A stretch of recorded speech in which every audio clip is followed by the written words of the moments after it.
Hey everybody, let's take a look at this Bertucci Ultimate Field Watch. Those are not my words. That's right here on the box. That's what they call it. The Ultimate Field Watch. This company, I don't know if you've seen them or heard of them, but they have the biggest selection of watches that you could think of that all look like this, sort of. It's weird. They came upon this style, I think, in 2004. They've been around for a while, and they have every possible variant you can think of. There are some that are, most of them are bigger. Some of them have a dive bezel. Some of them are full plastic, but like a glow in the dark plastic, fully loomed resin mold. Some of them look like Korean War era, the indices like a khaki Hamilton Field. Every kind of variation that you could think of this watch, they seem to sell. The one that I got was one of the less expensive ones. This is the A1S, and I got it because it's a little smaller. Most of their watches are 40 millimeter and up. It doesn't seem like they have a 38 millimeter, but they have this as a 36. Normally that's kind of a small watch, but in the world of field watches, I tend to like smaller watches. Also, this watch doesn't feel like it's 36 millimeter. Let's zoom in here. Highly legible dial. This one, very straightforward.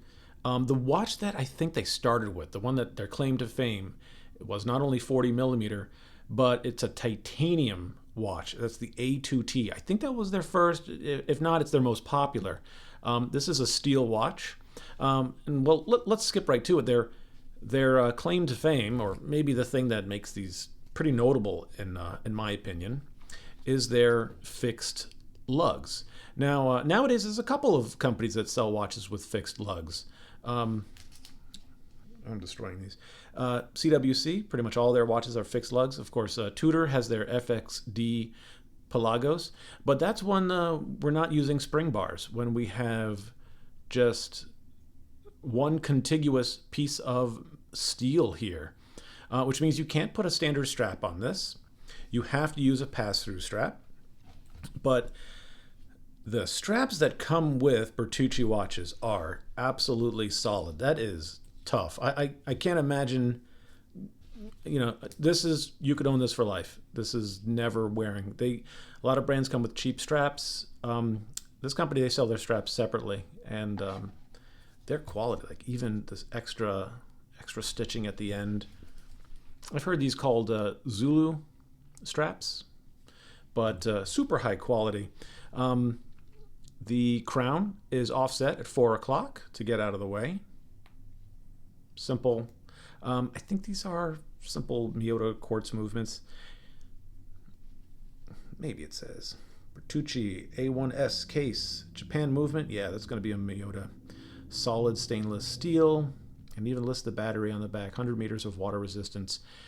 I think if you're an outdoorsman, if you're outside a lot and you want a rugged, sensible watch that just can take everything, I would definitely look into getting a Bertucci, especially that titanium one.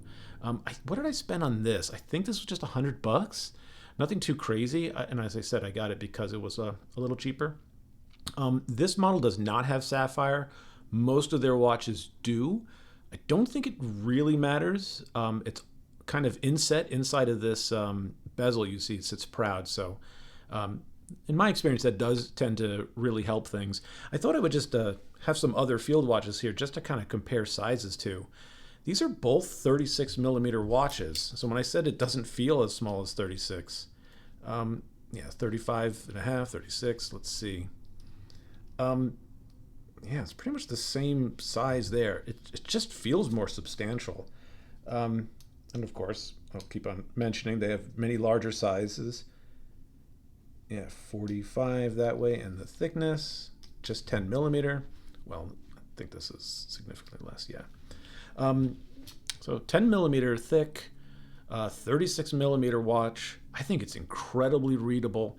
There's not a ton to say about it. I got my other field watches here just so you can kind of get a size comparison.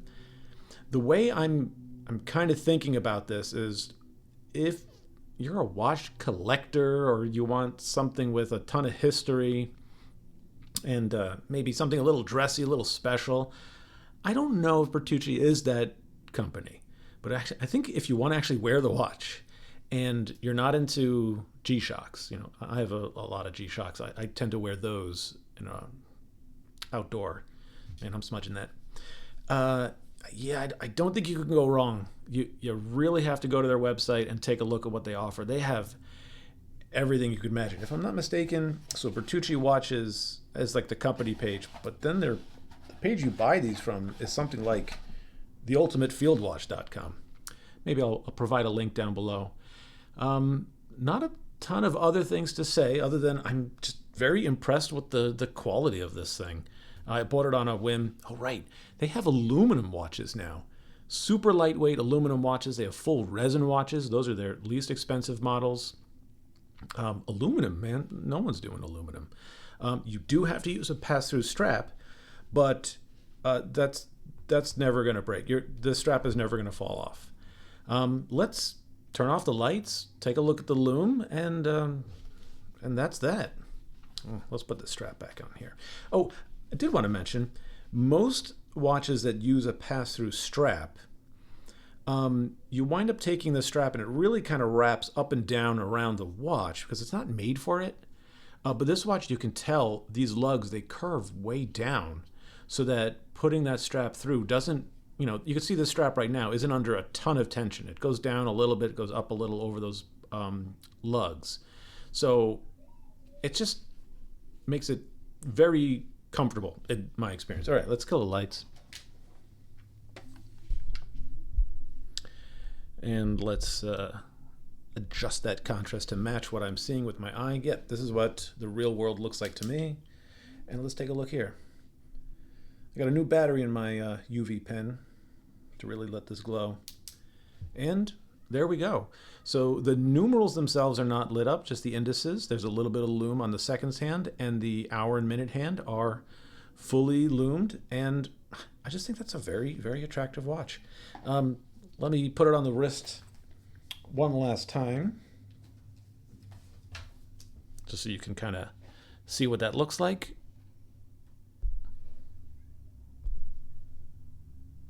Let's zoom in on that.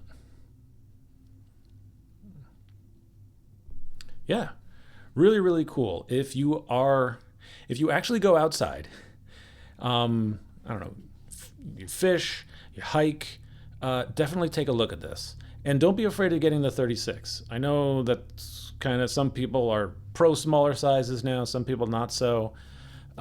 This doesn't feel like a small watch at all. It feels perfect. My wrist is 7.5 inches around. And in my experience, if you get really big watches, you wind up knocking them all the time. And this just kind of disappears. Feels awesome. If you do want a bigger watch, they sell some really big ones too. All right, I think that's everything. Hopefully you learned something, and thank you very much.